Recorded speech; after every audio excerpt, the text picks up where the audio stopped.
estos valores de nuestros ilustres, de esta gente que nos dejó todo ese legado. Entonces, bienvenida de nuevo a Santo Domingo, a este Teatro Municipal Margarita María Monsalve Estrada, una luchadora incansable por el tema del patrimonio, los vidas del patrimonio.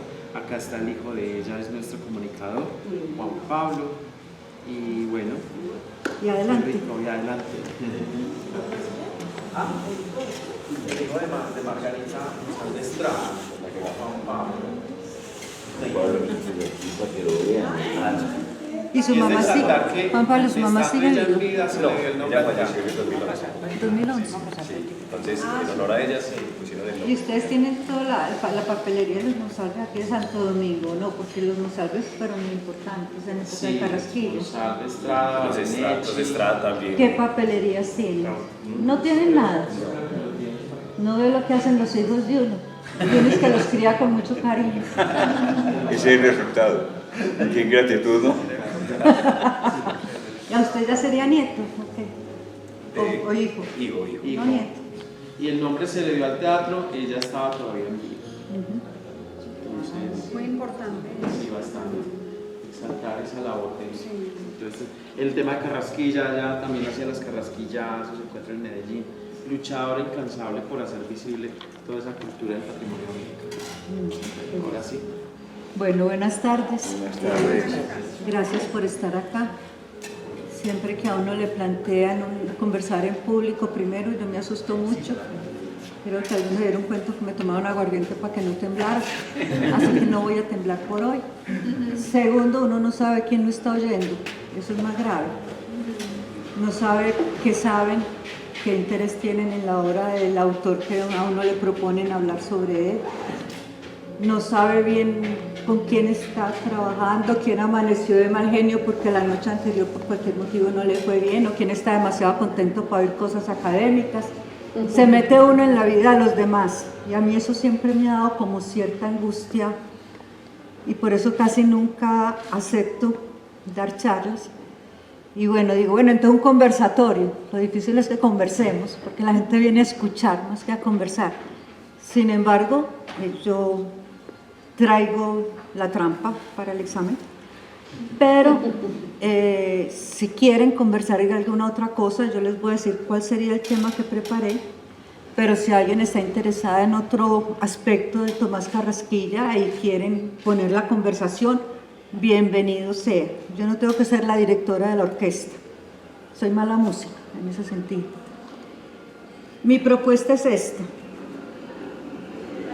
Hace rato se habla de las novelas, se habla de los cuentos de Carrasquilla, pero muy pocas personas han leído sus ensayos. Yo pensaba que de alguna manera conocer a Tomás Carrasquilla desde sus ideas, desde su pensamiento, hace posible elaborar otra figura o otra forma de ser de Carrasquilla.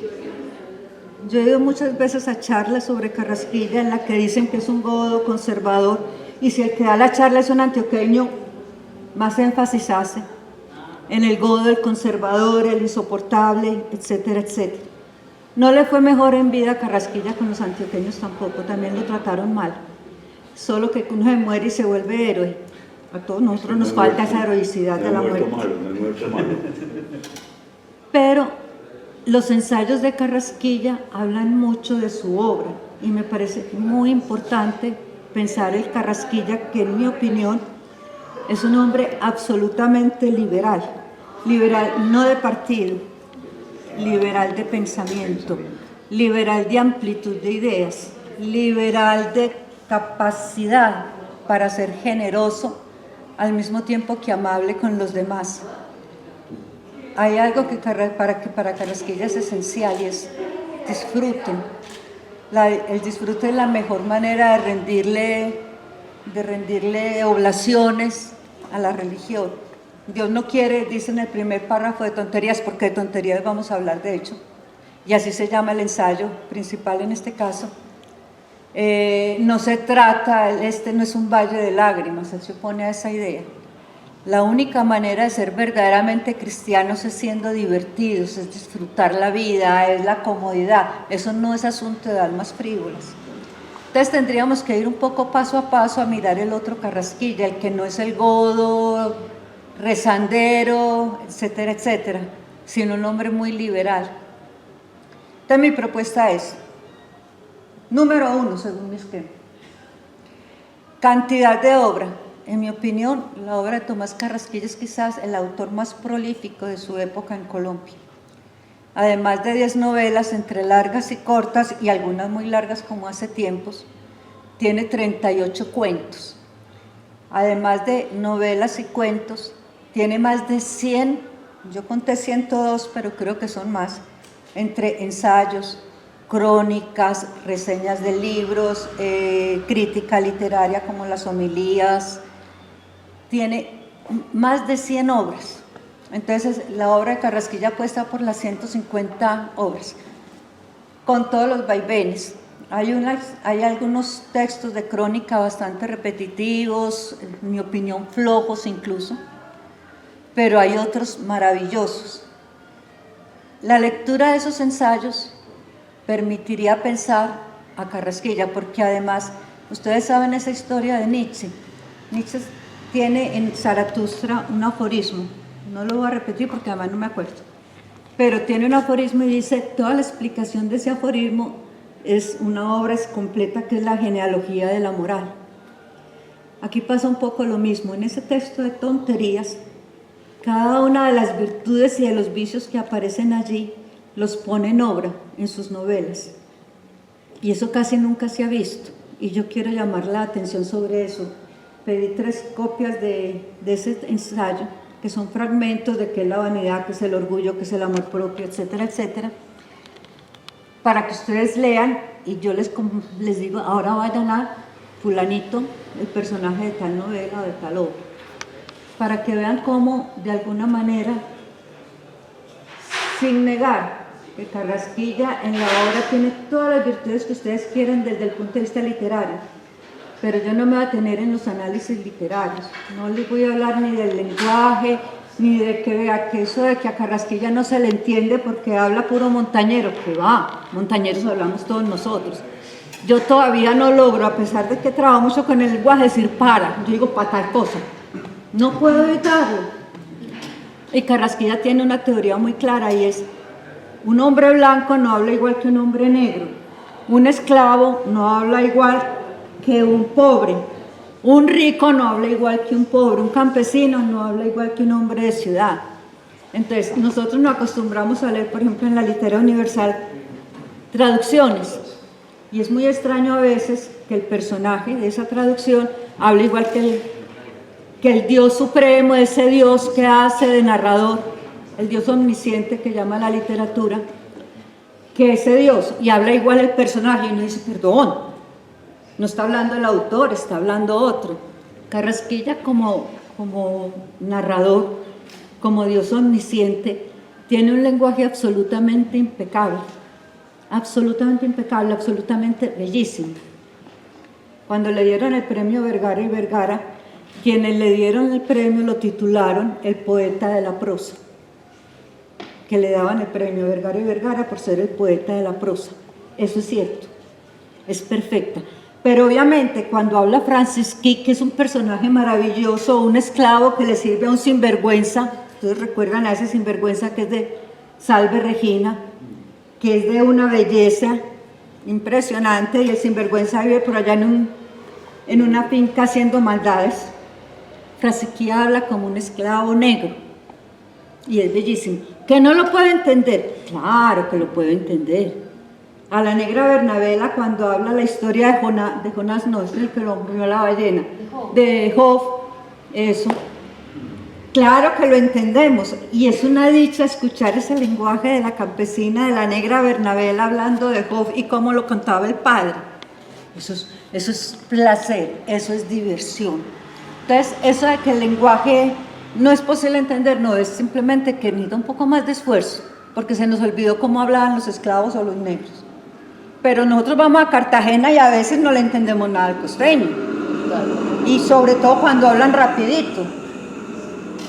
Y si es un costeño, pues hay que ponerlo a hablar como costeño, no para hablar como antioqueño. Además que el antioqueño tenemos demasiado arrastrado. Yo me oigo a veces y digo, ay, qué pena, soy tan antioqueño. Bueno, entonces, su obra es muy prolífica. En segundo lugar, les iba a decir que de todas maneras nunca sobra mostrar la época histórica de Carrasquilla. Y van a entender por qué. Todos sabemos, Carrasquilla nace en 1858, muere en 1940. Le toca la mitad del siglo XIX y prácticamente toda la mitad del siglo XX. Hace 30 años más o menos, la primera constitución que se da a Colombia es por allá en 1829.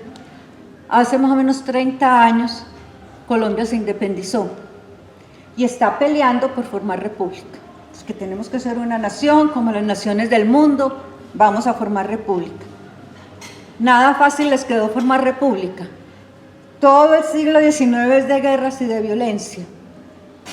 Todo el siglo XIX hay dos cosas que, hasta donde yo logro percibir, deben de haber muchas más, pero hay dos cosas que son fundamentales para esas guerras: el regionalismo y el sectarismo. Esas dos cosas, la intolerancia, la crueldad, el odio entre liberales y conservadores, etcétera, etcétera, es una nación que se está tratando de hacer. Muy poquita gente se ha dado cuenta que mucha de la obra de Carrasquilla está fundada en esa historia nuestra. Carrasquilla, como todo buen escritor, y si ustedes leen a Flaubert en el pueblito de Francia ese, donde la Madame Bovary le pone cachos al marido, o a Dostoyevsky o a Tolstoy en su Rusia, la novela es realista y Carrasquilla será siempre realista. Entonces, toda su obra tiene todos los referentes de la historia de Colombia. Si uno quiere aprender la historia del siglo XIX sobre todo, léase la obra de Carrasquilla. Ahí está el combate de la Humareda, ahí están los chancos, ahí está no sé qué. Recuerden a Luterito, ahorita volvemos sobre él. Entonces, hay que pensar que Carrasquilla es hijo de su época. Y muy pocas personas han visto el esfuerzo político que hace Carrasquilla con su obra. Voy a insistir en algo, yo no voy a hablar de las exactitudes literarias, yo sé que uno no saca moralejas de la literatura, que la literatura debe mantener siempre el cielo nublado, el cielo no está nublado, a veces es bastante brillante, otras veces nublado, de la ficción. Yo sé que eso es así, y yo sé que la literatura se sostiene a sí misma, pero a veces uno puede pensar en la literatura cosas más allá de lo mismo literario. Y como sé que es una perspectiva que poco se ve de Carrasquilla, quería traérselas hoy. Bueno, entonces, la época. Carrasquilla, a partir de esa idea de la época, hace dos propuestas. Sabe que, por un lado, se está construyendo políticamente el país. El país no es un territorio, llegará a decir Carrasquilla. El país es el alma, que después de un acuerdo tácito permite la convivencia. Entonces, hay una idea política. El país se está construyendo y tiene que convertirse no solo en una cosa geográficamente llamada de cualquier manera, sino una república. Pero por otro lado, sí, teníamos las costumbres de la colonia, ciertas sociedades, pero en la vida común y corriente, nosotros aquí en Santo Domingo, en Concepción, por allá en Boyacá, en cualquier lugar, no tenía la colonia influencia. Nosotros nos estábamos construyendo socialmente, la convivencia social, con un agravante. Es decir, como diría García Márquez, el mundo está en sus comienzos, en la época de Carrasquilla, y con un agravante. Esa convivencia se va a ver rápidamente afectada por la conversión de pueblos en ciudades. Medellín era un pueblito por allá tan perdido como Santo Domingo, pero de pronto empiezan a forjarse ciudades, y la diferencia que hay entre la vida campesina y la de la ciudad, cómo se están forjando las ciudades y qué se está perdiendo cuando uno llega a la ciudad, qué se está perdiendo de los valores de la vida campesina. Entonces, cómo forjar la convivencia. La mayoría de las novelas de Carrasquilla, dos especialmente, porque hace tiempo no la voy a tratar hoy, porque a mí hace tiempo me parece más o menos idealismo puro. Ya cuando uno está viejo puede ser idealista, qué problema hay. Pero Grandeza y Ligia Cruz muestran ese problema grave del pueblo que se convierte en ciudad. Y en especial, Grandeza. Grandeza es una obra muy bella de Carrasquilla, poco se le trata, poco se le reseñó en su tiempo, que es sorprendente, pero en Grandeza Carrasquilla muestra cómo, ¿cómo se dice hoy cuando uno dice cómo termina? ¿Les va a hacer qué? Spoiler. Les voy a hacer spoiler. Resulta que está peleando la ciudad y el campo, y la madre hace matar al hijo. Es bellísima la obra. Carrasquilla sabía que se venía. Es decir, la ciudad mata al hijo, al campo. ¿Cierto? Vale la pena esa obra. Hay una imagen de qué fue la colonización antioqueña maravillosa. Ahorita vamos a volver sobre eso, porque me voy a volver un poco y les voy a decir. Políticamente, la obra de Carrasquilla, no solo todos los hechos del siglo XIX, nuestras enormes batallas y problemas, están referenciados allí, como ustedes recuerdan que en Frutos de mi Tierra, la guerra del año 60 con Tomás Cipriano de Mosquera está ahí, y él cuenta qué pasa en esas guerras. Tiene una afirmación muy fuerte. La basura, como en toda revolución, se arremolina en cualquier guerra. Y en Sobre Berrío dice que el militarismo en Colombia, el militarismo de ese siglo XIX, y la pasión de los partidos hicieron posible que existiera el país. Entonces, él primero tiene todas las referencias de las históricas. Puede pasar por ahí Bolívar en la plena novela, o Santander, o Córdoba, cualquiera de ellos. Además de Córdoba le encanta porque como era medio familiar ahí, pues de esos familiares antiguos, que son más familiares por cercanía que porque sean realmente familia, pues si había algo, no vale la pena. Finalmente, él habla de los problemas políticos como referentes, pero no solo de los problemas políticos como referentes.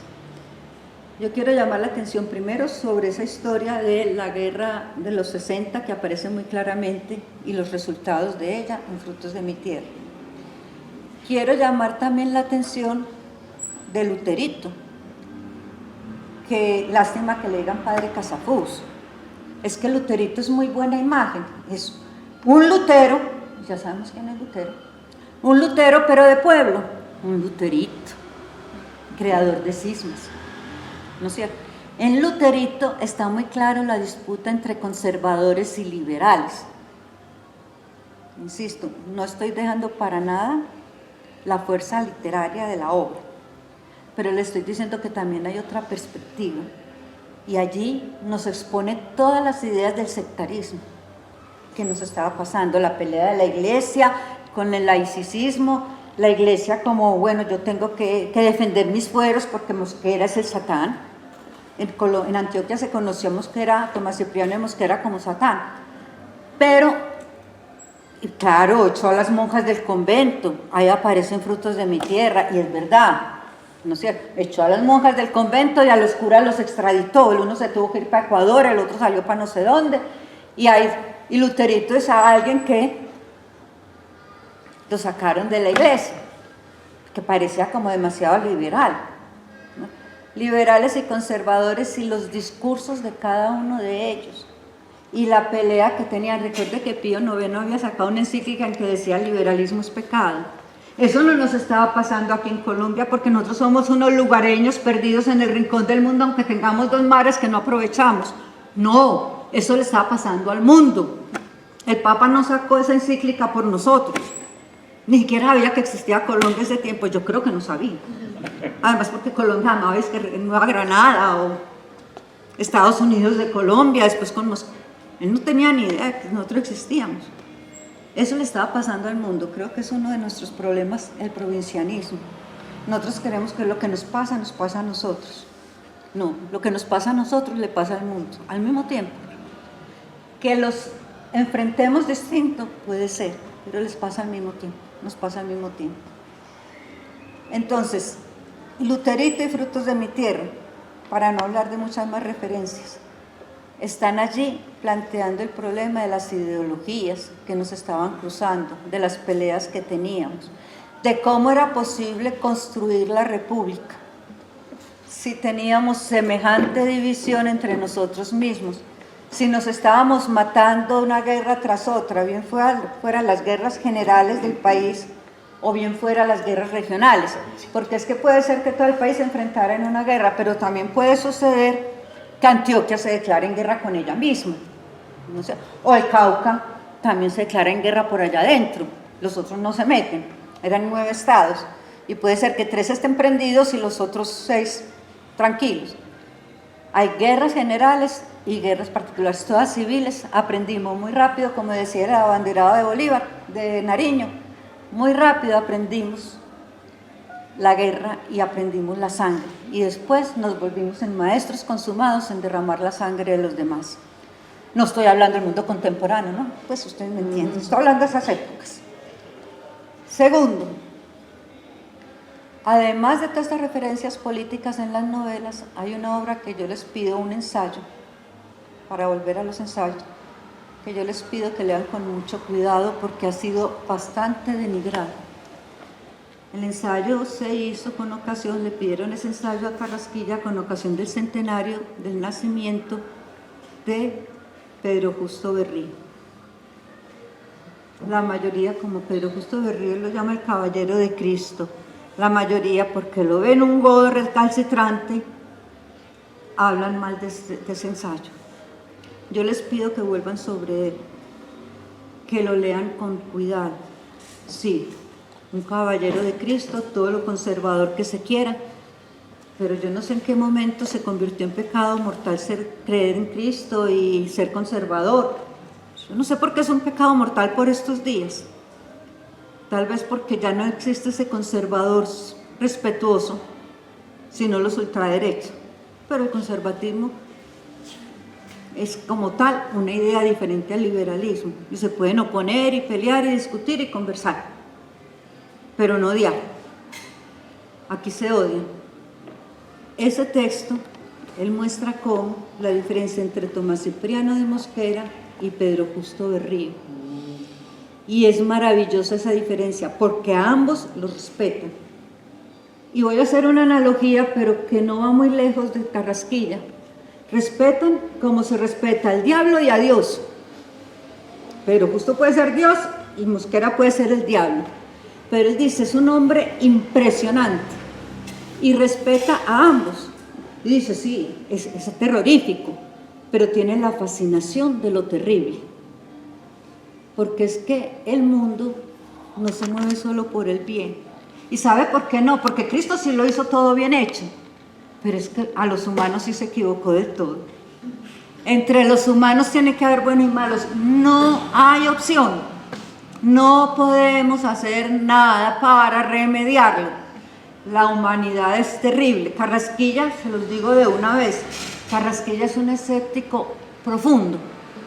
Lo que pasa es que en esa época el escepticismo todavía iba aparejado con el buen humor, lo que es una maravilla, porque además tiene un humor maravilloso y es un escéptico que habla del disfrute. Pero después del existencialismo, bueno, no le echemos la culpa al existencialismo. A nosotros, intérpretes del existencialismo, cuando nos ponían a leer al Túnel de Sábato y a Germán Gess con el lobo solitario, claro, así todos tenemos más o menos aquí, pues está un poquito, hay unos más jóvenes, pero el escepticismo nos vino a acercar a Cristo con mal humor, pero ese no era el escepticismo clásico. El escepticismo clásico es de muy buen humor y Carrasquilla lo tiene. Entonces, Carrasquilla está seguro que para que la ley de la armonía del universo funcione, y eso lo van a encontrar en todos los ensayos, tiene que haber lo uno y lo otro. Lo uno y lo otro no es lo otro que sí, yo te acepto, no, lo otro es lo contrario, lo terrible, que tiene que haber el santo y el diablo, y que tiene que haber porque esa es la condición humana y porque esa es la ley de la armonía, según Carrasquilla. Entonces, en política, tenemos que aprender a ser tolerantes. Lo propone él sobre Berrío. Dice, nos hemos dañado una y otra vez, porque todas las guerras traen la degradación del ser humano, no importa quién las gane. Todas traen la degradación. Y en este país, donde las guerras se han hecho por pasiones partidistas, y además les hago un cuento, todos los que se han levantado en guerra han perdido la guerra.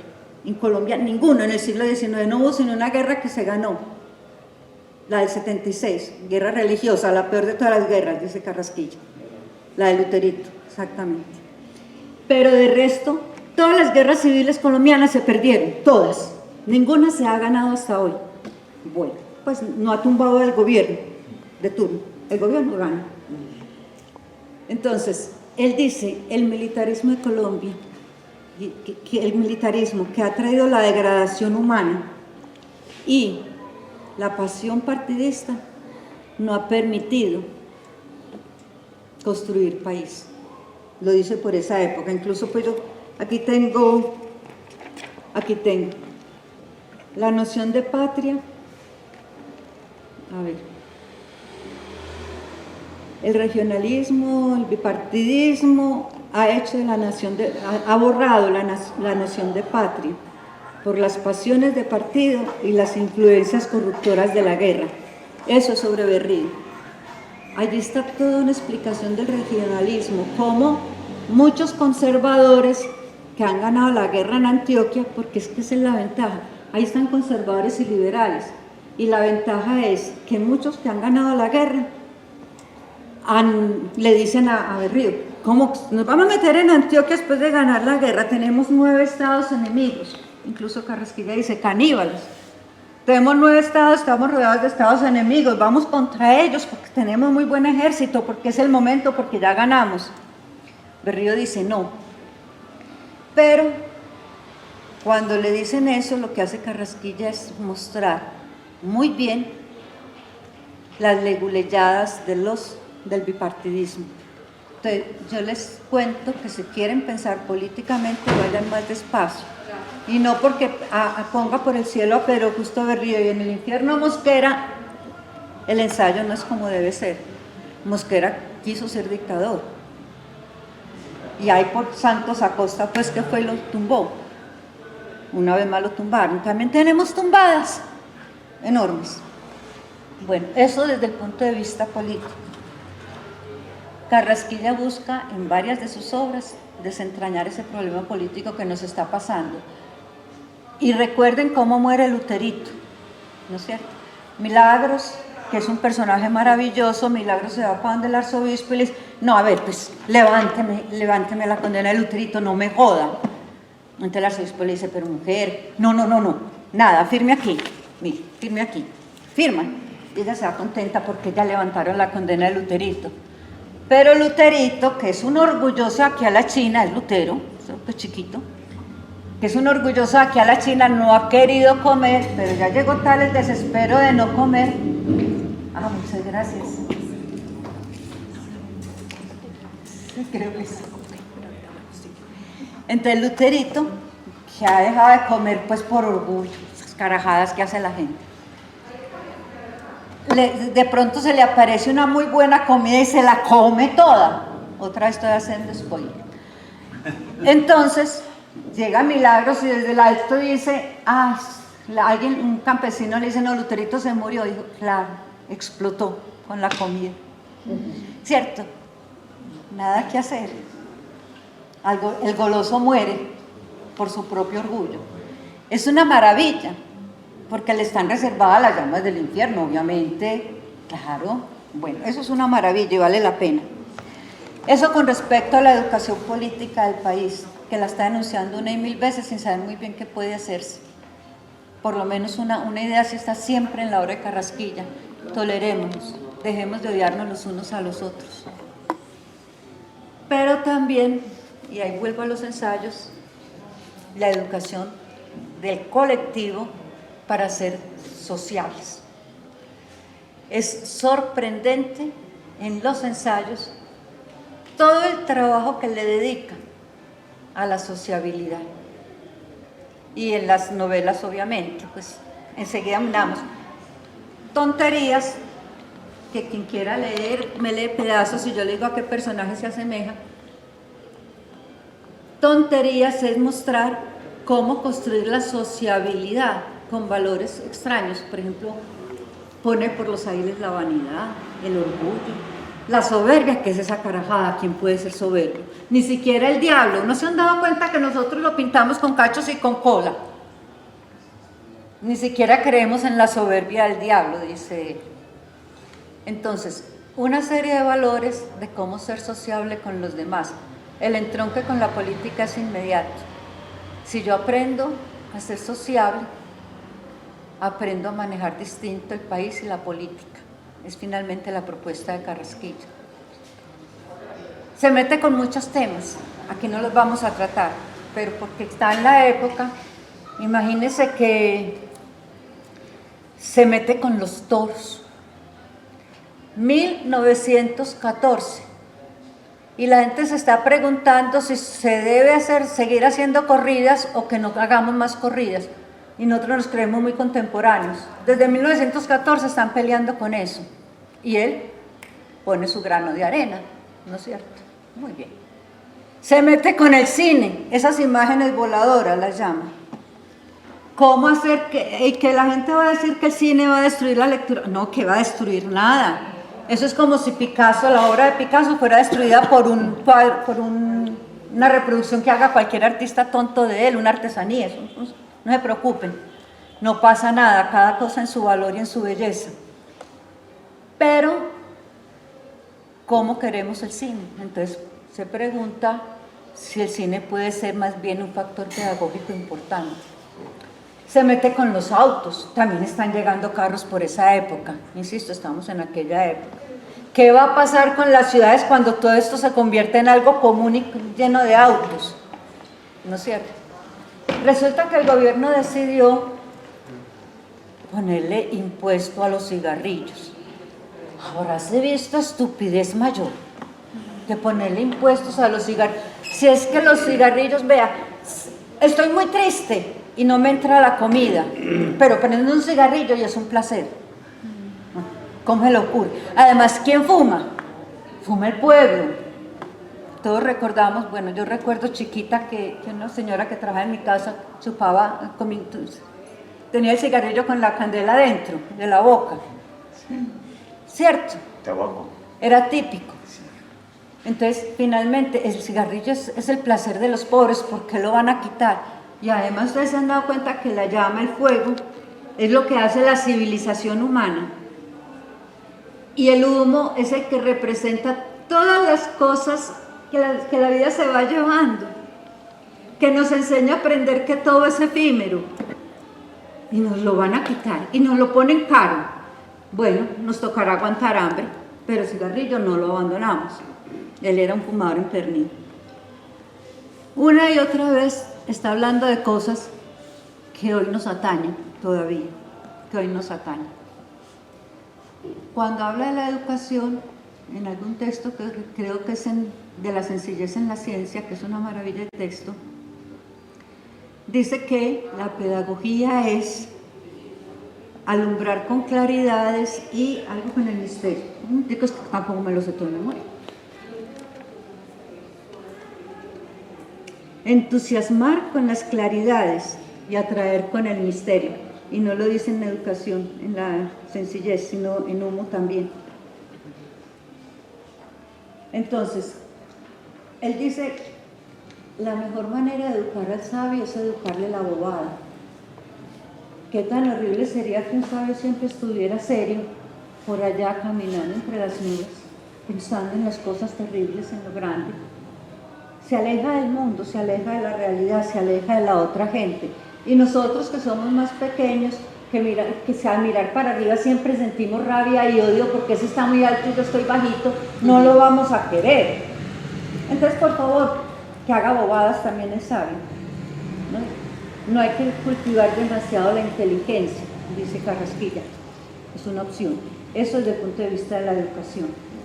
Pero además empieza a hablar de qué virtudes hacen posible la vida social. Ahí es donde yo les digo no en vano lo llama el tonterías, habla de la vanidad, habla del orgullo. Entonces, no sé, ¿quieren leer?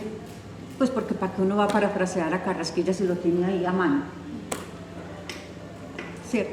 Ah, bueno, pero sobre política yo sí quería leerles algo que me parece interesante, que trae en un ensayo que se llama La viuda sabia. Resulta que una viuda, no, yo quiero recordar a mi marido, entonces manda a hacer un cuadro a un pintor de medio pelo. Según Carrasquilla, el cuadro quedó feísimo, pero ella dijo, así es como lo quiero, perfecto, quedó bellísimo. Pero ¿cómo si? Bellísimo. Entonces dice, Carrasquilla saca esta conclusión en ese ensayo, es, la vida es como la queramos ver, y necesitamos engañarnos. El primer texto de Carrasquilla es ese, hay en tonterías. No podríamos vivir llorando todo el tiempo, eso se lo dejamos a Santa Teresa y a algunos antiguos, pero muy poquitos. Nosotros tenemos que contentarnos, y el mundo es apariencia, y tenemos que disfrutar y ver bella esa apariencia. Y entonces, después hace una anotación muy especial en ese texto que yo sí quería leerles, por aquí la tengo, antes de entrar con los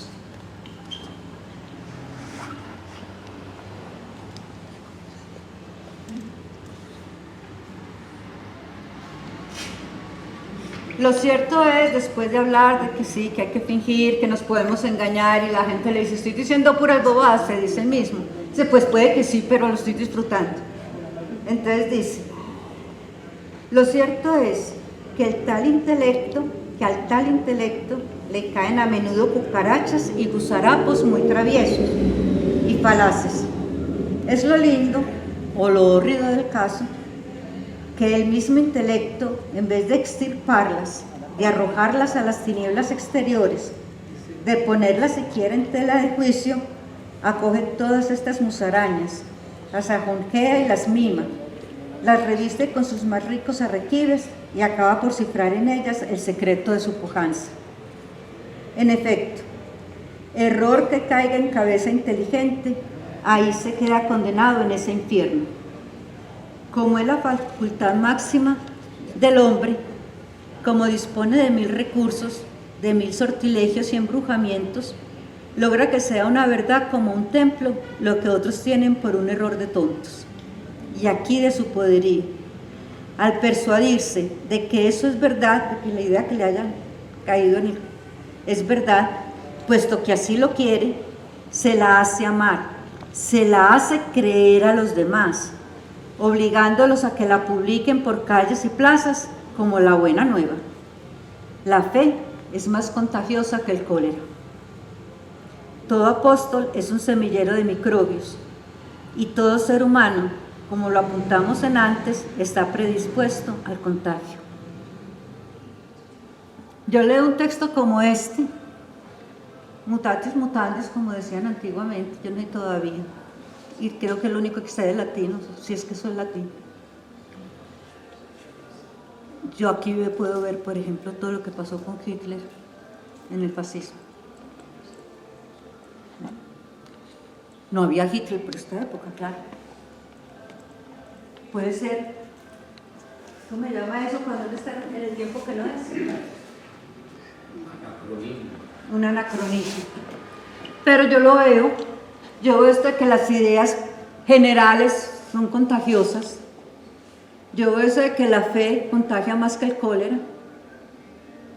Y yo veo eso de los apóstoles que respaldan una fe. También. Un bicho lleno de microbios me encanta. En alguna parte, como en esa época, esa palabra ideología apenas empezaba a entrar, no se conocía muy bien. A eso él lo llama religión de las ideas. Y es una denuncia permanente del fanatismo. Vale la pena. Bueno, entonces, ya les hablé de eso.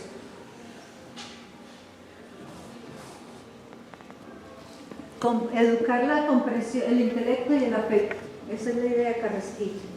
Ambas cosas hay que educarlas. ¿Alguien quiere leer, por ejemplo, el amor propio aquí? Marta, tiene que el amor propio. Lo que piensa Carrasquilla del amor, de la vanidad, del orgullo y del amor Para que propio. la leas. Por coger esas tres nomás. Y después les regalo estas a quien las quiera porque a mí me dieron gratis. Qué bien. Sí, no sé por qué motivo. Pues un lector, yo es que no puedo ver. Y si ustedes conocen las novelas, piensen a quién se les parece la descripción.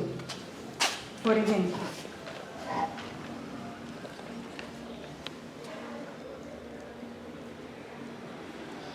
¿Usted por qué no leyó Víctor?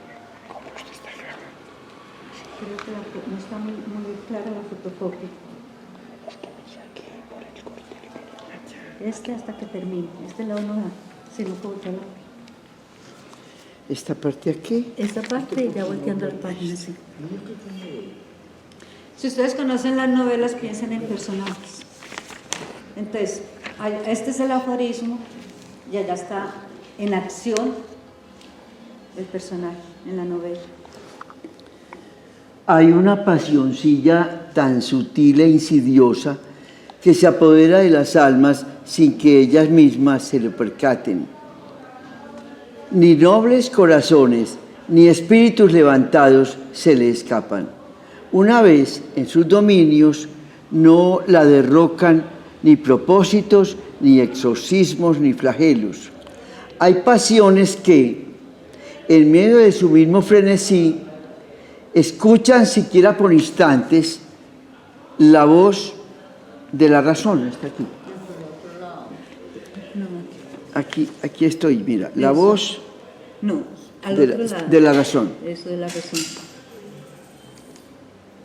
Esta la hace callar en todo, la voz de la razón. Sí, no, digo que hasta aquí, que lea hasta aquí. Lo que pasa ¿Me es entiende? Que aquí se termina ese parágrafo. Cuando está en esta estrellita termina el parágrafo. Entonces la lectura es hasta aquí. Sí, siga tranquila, donde viene. ¿Me entiende? Lo que pasa es que no me da por instantes la voz de la razón. Claro. Esta la... Esta es la razón. Esta es la razón. No es fácil la Esto es fotocopia. lo que pasa es que está cortada, entonces no podría... Mira, Yo lo aquí, busco allá en el libro. aquí está cortada, mírala, Víctor. Claro, total. Entonces no puedo leer ahí. La voz de la razón. Esta la hace callar... Mira, empata aquí. Espera que ya me van a traer.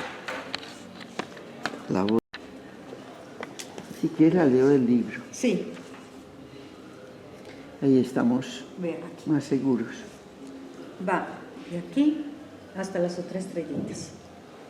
Si quiere, vuelva y empiece.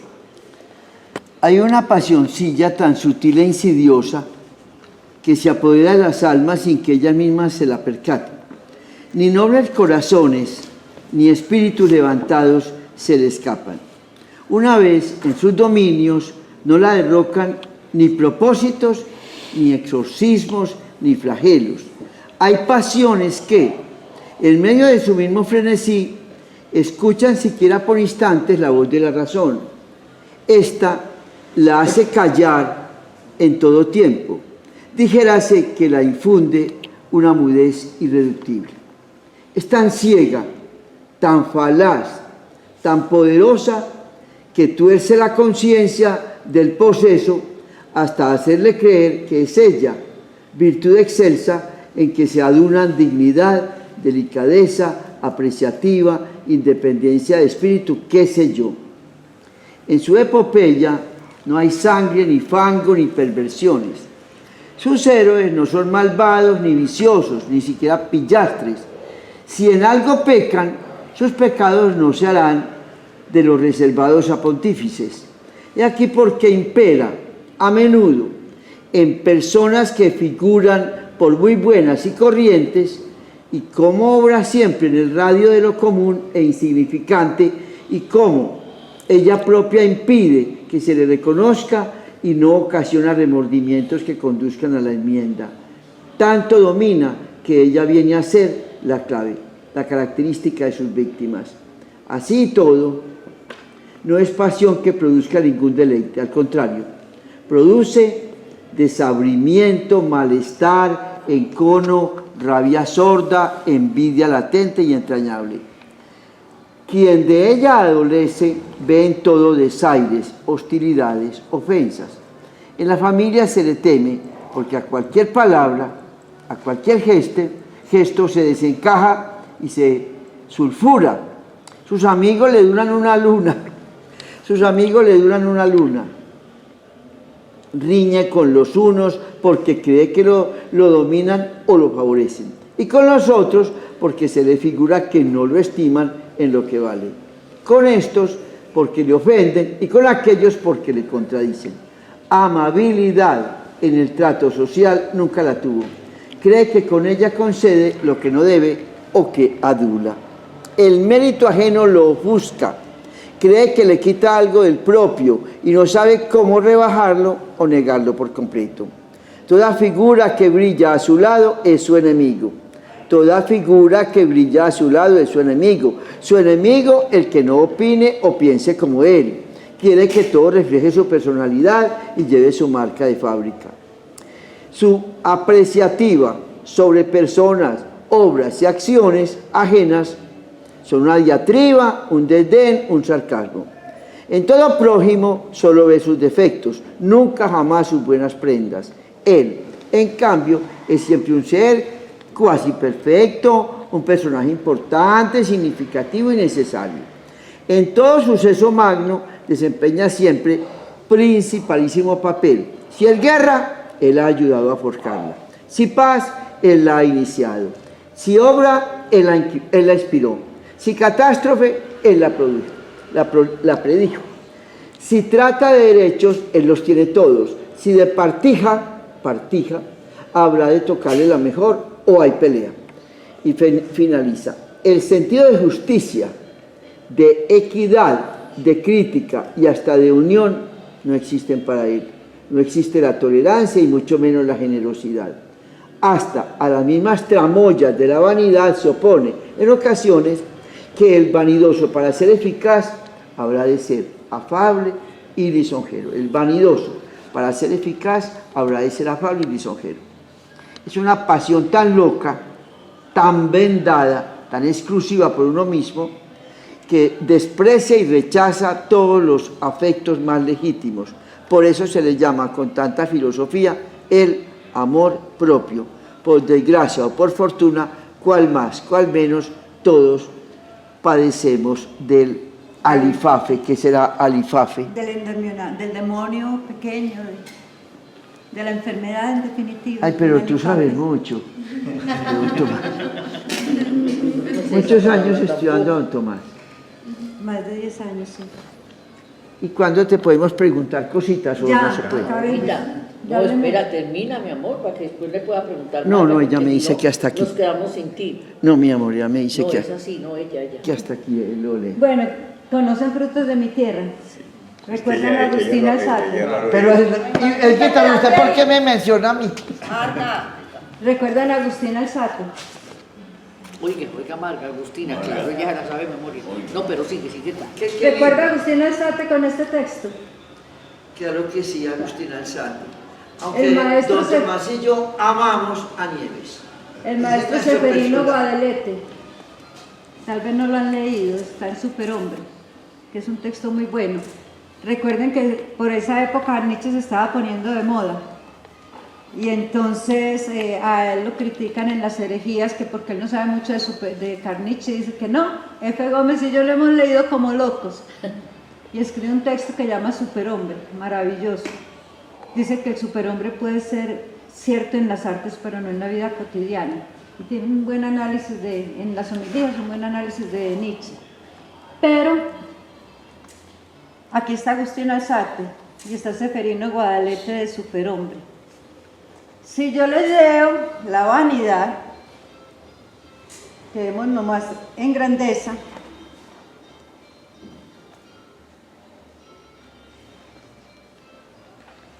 acaba de decir que el vanidoso para ser eficaz tiene que ser lisonjero, ¿no es cierto? Muy bien. Entonces aquí tenemos la vanidad. Uno de los mayores específicos para la peste de la vida, el que se presta a más fases, más variantes y más combinaciones, el que puede usarse por todo el mundo en infinidad de envases y presentaciones, es la vanidad.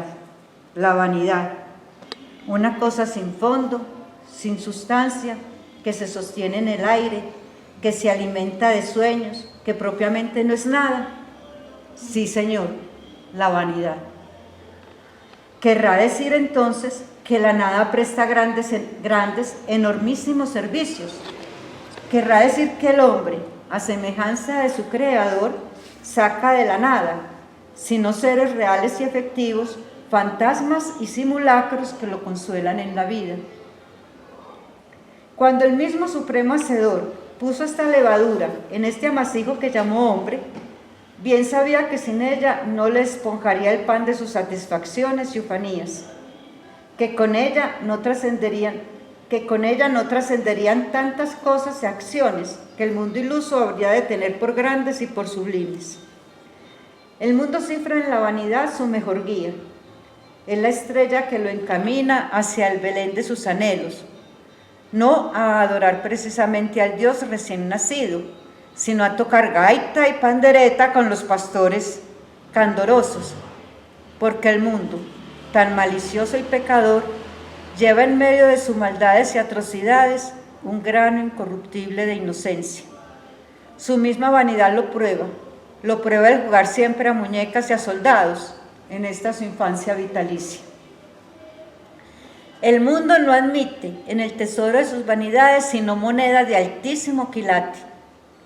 Por eso execra y aturulla a los vanidosos de baja ley, a tantos imprudentes que dejan ver el cobre a las primeras de cambio, que no saben explotar este filón con el disimulo, la hipocresía y el pudor que requiere la altísima misión de producir deslumbramientos o tan siquiera relumbrones. Saber ser vanidoso, con los sortilegios y prestigios de esta magia social, ha menester mucho estudio. Por fortuna, es un estudio harto grato hasta a los corazones más sencillos. A vosotros, padres, educacionistas y pedagogos, enseñad a niños y a jóvenes, si a tanto alcanzáis, los secretos inapreciables de la vanidad embrujadora. ¿Recuerdan algún personaje?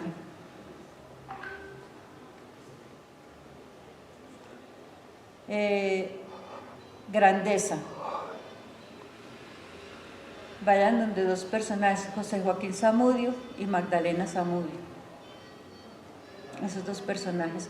Léanlo desde esta perspectiva, desde la vanidad y también desde otra muy interesante, el orgullo. Ustedes leen el orgullo y tienen todo el desarrollo del personaje. Leen aquí en Tonterías el orgullo y tienen todo el desarrollo del personaje José Joaquín Zamudio en Grandeza, que es un personaje muy bello, ¿no es cierto?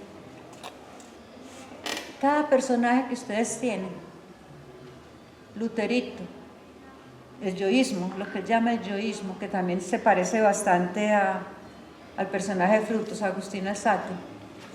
El yoísmo en Luterito es una bellísima, ese yo para todas partes, ese yo. Y nos acostumbramos a decir mi casa, mi techo, mi comida, mi hijo, ¿cierto? Ese yo, que también se vuelve intolerante. Voy a insistir en algo. Vayan a los ensayos. Yo solo quería abrirles un poco ese apetito. Vayan a los ensayos, que hay mucho que pensar y que no se trata de filosofía heideggeriana o por allá difícil. Se trata de pensarnos a nosotros mismos y lo que él estaba viendo de cómo nos estábamos formando socialmente.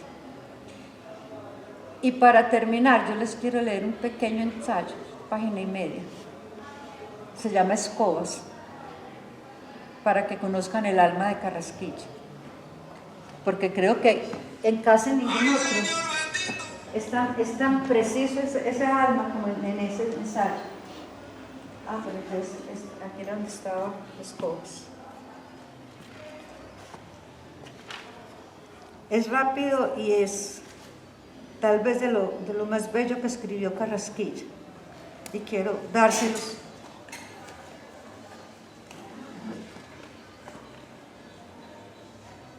está en Bogotá. En ese momento trabajaba en el Ministerio de Obras Públicas. Su trabajo era muy difícil. Recibir el correo y despacharlo. Difícil. Insoportable.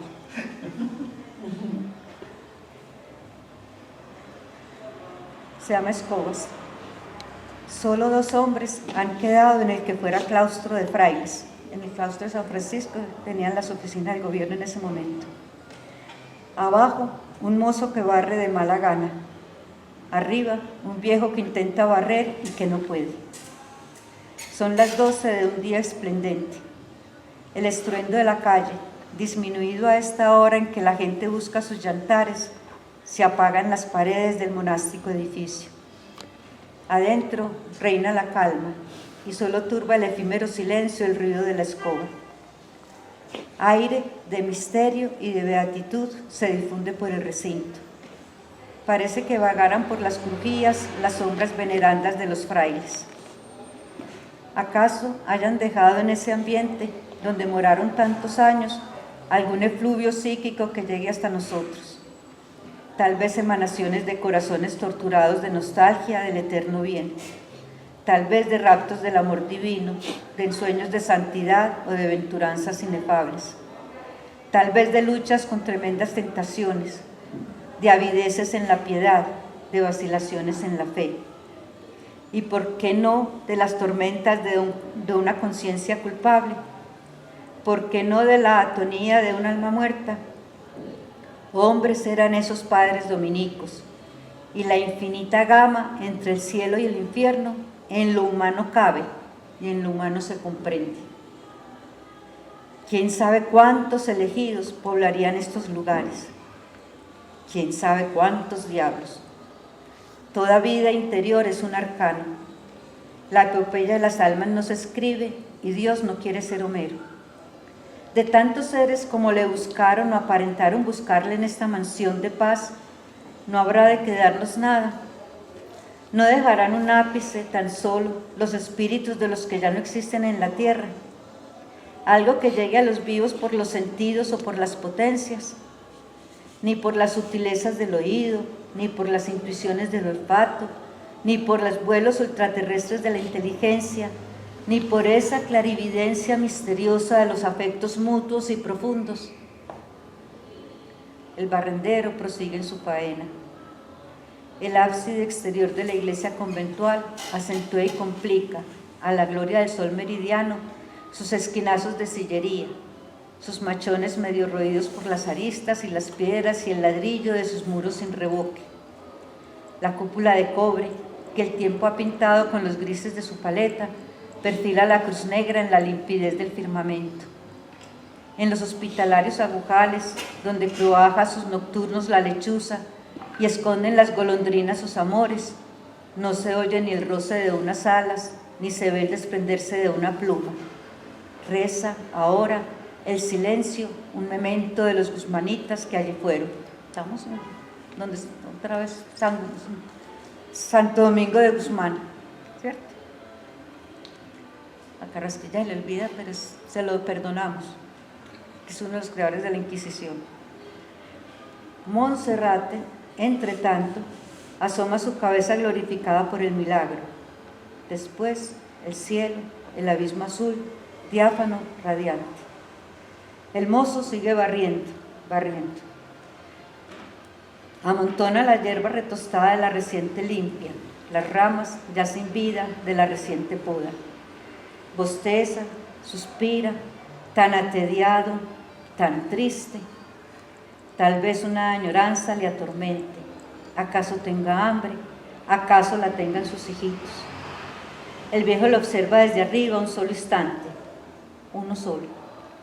Luego divaga su mirada, mueca extraña le contrae los labios, algo acerbo le va desfigurando las facciones, parece que la frente le latiera. Qué felicidad la de ser patio, cuán benéfico y cuán noble, en medio de su humildad y su bajeza, este oficial villano del barrer, extirpar, eliminar, arrojar lejos todo lo que estorba, todo lo que afea, todo lo que daña, hacer de lo inmundo, de lo repugnante, de lo nocivo, lo pulcro y lo hermoso y lo saludable, era sin duda misión humanitaria y altísima. Magna obra, en verdad, esta de los vencidos y de los parias. Él, en cambio, un caballero, un honorable, un paladín, un triunfante, no podía barrer. Ah, pudiera él, pudiera, como ese infeliz sirviente, barrer la basura que le estaba ahogando, como barriera el muladar mortífero que le infeccionaba el alma. El alma, el cerebro, lo que fuese. Cómo arrancara de cuajo las cepas de tantas bajezas, las raíces de tan viles instintos, el origen de tantas culpas. Cómo diera contra el mundo con los troncos putrefactos de las malas acciones. ¿Cuántas serían? Y con qué deliquio insano se limpiara esa mugre sin nombre que le dejaron los desengaños, ese fango corrosivo que más le hería y más le laceraba a medida que iba endureciendo. ¿Cuántos componentes en ese fango? ¿Cuánta miseria ajena y cuánta propia? Los engaños y las injusticias sociales, las telarañas de tantas vanidades, el virus de tanta envidia, el hollín de tantos humos, los alfilerazos de los pequeños, las escupas de las almas tísicas. Pero, ay, ¿qué era todo esto ante la ingratitud de sus favorecidos y las falsías de sus amigos y el rencor de sus 3 hermanos? ¿Qué ante el odio de sus hijos y las traiciones de su mujer? Y él con todos. Él había cobrado ojo por ojo y diente por diente.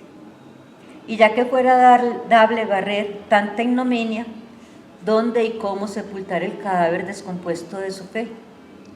¿Dónde y cómo dispersar sus propias fetideces? ¿Dónde y cómo curarse de su lepra? Imposible.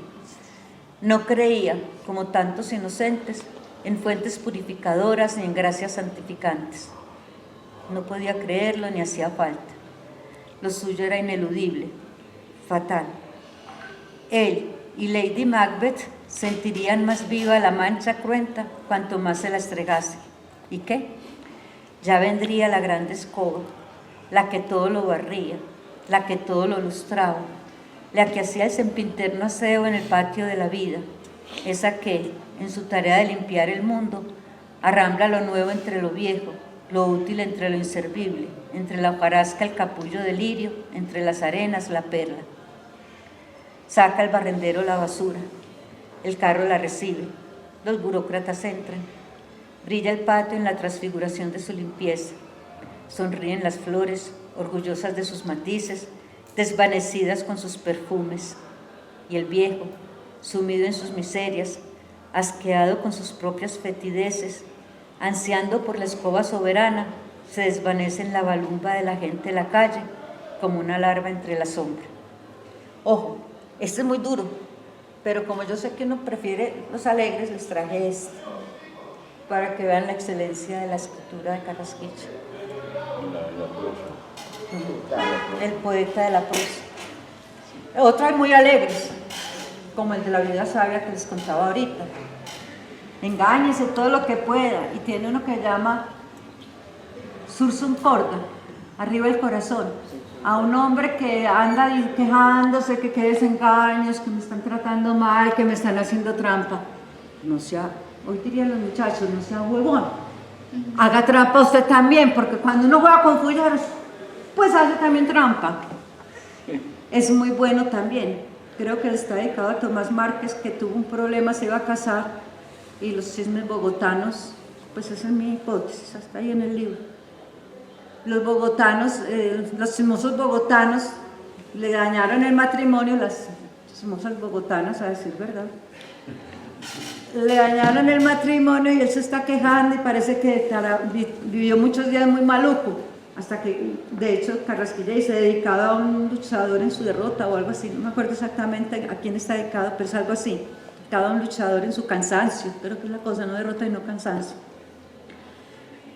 Póngase pilas, hermano, levante el ánimo, que la vida es otra cosa distinta, y es muy bueno. Los ensayos valen la pena, quiero insistirles en eso. porque les muestran un Carrasquilla muy desconocido en la historia de nuestra literatura colombiana y vale la pena que lo busquen. Muchas gracias por todo y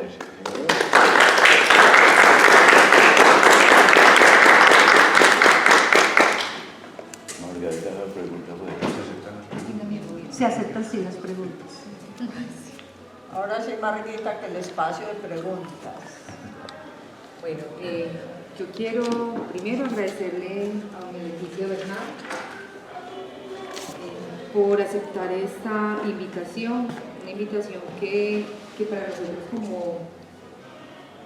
como municipio, con este bonito proyecto de festival literario, habíamos soñado desde el año pasado tenerla acá con nosotros. Conozco su bondad y su corazón por Santo Domingo, y yo creo que ahí cuando uno se da cuenta que estos proyectos realmente le dan a uno que es un regalo de vida. Agradecida infinitamente con cada uno de ustedes por permitirse, y siempre lo he dicho, ese es un regalo que le está dando el municipio a cada una de las personas que tienen el honor de recibirlo. Y quiero hacerle esta entrega de un detalle. Santo Domingo, y quiero contarles algo. Santo Domingo, Antioquia, es la casa natal de este gran escritor Tomás Carrasquilla. Pero cuando comenzamos a visualizar a Santo Domingo como un municipio literario, como un municipio de patrimonio, y no a visualizarlo, sino a entender que eso es lo que somos. Y que comenzamos a trabajar articuladamente en que sea un proyecto tangible para el territorio. Ya el potencial lo tenemos, ya siempre ha existido. Faltaba era como, o faltaba no era, no hace falta esa sensibilización de entender el potencial que tenemos como municipio, y ahí entran unos proyectos muy valiosos, muy sentidos, de la mano del coordinador de cultura Raúl Correa, pero es una apuesta del alcalde municipal Fabián Mira Valencia, con un plan de desarrollo enfocado como línea estratégica al turismo, pero un turismo de conservación de patrimonio arquitectónico y cultural. Y cuando comenzamos a hablar de turismo, de cultura, nos dimos cuenta, doña Leticia, o de pronto comenzamos a canalizar, que don Tomás Carrasquilla fue el que mostró a Santo Domingo, le dio esa mirada clara, pero de ahí comenzamos nosotros a trabajar no solamente con Tomás Carrasquilla, sino decir, es que no solamente Tomás Carrasquilla, sino que al lado de Tomás Carrasquilla, Santo Domingo es un municipio de escritores. Tomás Carrasquilla, Pacho Rendón, Marta Moreno, Isabel, Fernando, que nos ayudan en este momento a comenzar a consolidar una ruta, pero una ruta de decir, es que el potencial es mucho, y que en esta investigación y que en este trabajo han salido otra serie de escritores. Hace poco nos llegó un libro de Elena Calderón, ¿cierto? Ya llegó la hija, recopiló, encontró los apuntes de la mamá, maravilloso. ¿Y cómo se llama? Si no lo conozco. No, es que nos llegó hace cuánto, nos llegó hace por ahí que un mes.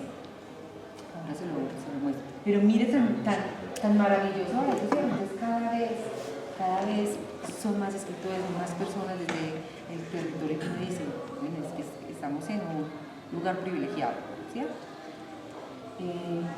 Por eso la apuesta es este festival literario. Muchos dicen es que el festival es cultura, sí, sale del turismo, pero con una propuesta cultural, para que el que llegue diga, es que estamos en el territorio que está pensado en eso. Y con base a eso, no solamente es un municipio de escritores, del Beato Jesús Emilio Jaramillo, sino un municipio de artistas. Como pueden ver, tenemos exposición de artes. A los que no han hecho el recorrido, bienvenidos en el marco del Festival de la Fiesta de Ganadería. Y tenemos un proyecto ganador que se llama Marca Dominicana, donde ahí están artistas, emprendedores, empresarios, y por eso toda esta introducción para decirte que esto es hecho con manos dominicanas. Un artista que en este momento la tengo en la Feria del Libro, en la parte donde está la parte de emprendedores, Paola Ramírez, un proyecto súper especial. Muchísimas Y gracias. les digo, el municipio de Santo Domingo, Antioquia, agradece a Leticia Bernal, escritora, por su participación en el segundo Festival Nacional de Literatura Tomás e Isabel O sea que, Carrasquilla. como diría Carrasquilla, no lo puedo gastar. Eso dijo Carrasquilla cuando le dieron el premio. Mil gracias. No, mil gracias por todo. Espero que se nos va mejor de todo. Gracias. Está muy bonito. Nos vamos a invitar, estoy nostálgica, cierto, pero son por muchas cosas, porque es un logro el festival. Y para que no me vean porque está llorando Jessica, porque está emotiva, pero es de felicidad. Mi mamá acaba de salir de una cirugía, entonces hace parte como de todos estos regalos de vida. Los invito en este momento a pasar a la Casa Museo Tomás Carrasquilla, donde está en este momento. Estamos culminando hoy el proyecto con Cámara de Comercio de libros, autores y lectores. Hoy está Gloria Borges, una dominicana, está exponiendo su libro y está en un conversatorio. Se trajo porque ella es dominicana, pero se fue para San Luis, en este territorio donde ha sido tan golpeado también por la violencia.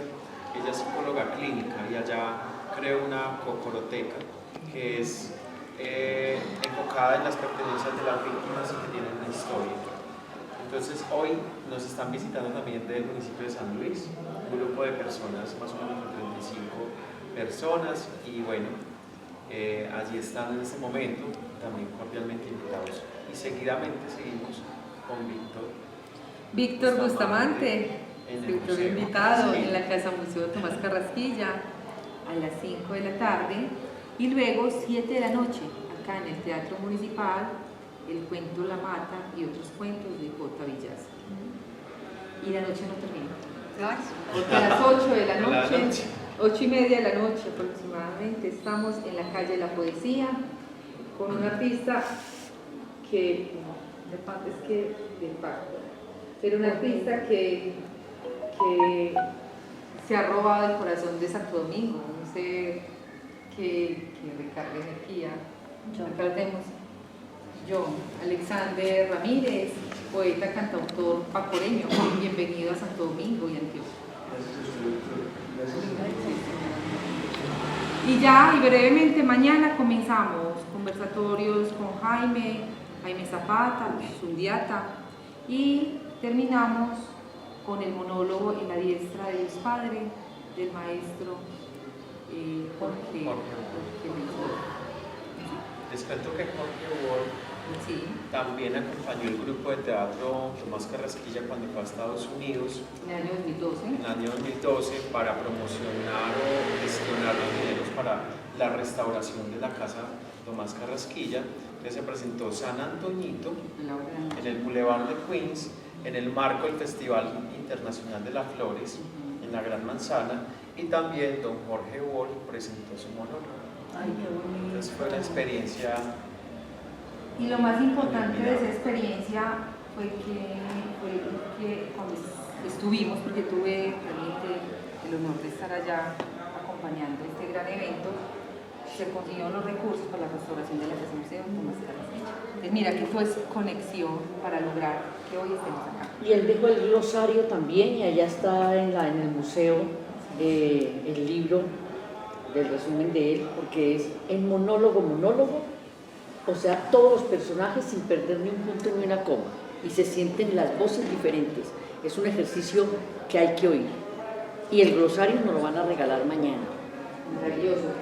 Entonces, los invito a que nos vamos todos a la Casa Museo Tomás Carrasquilla. Muchas gracias por estar acá.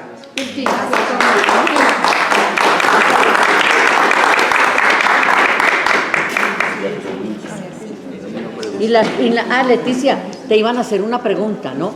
Y ya nos despedimos.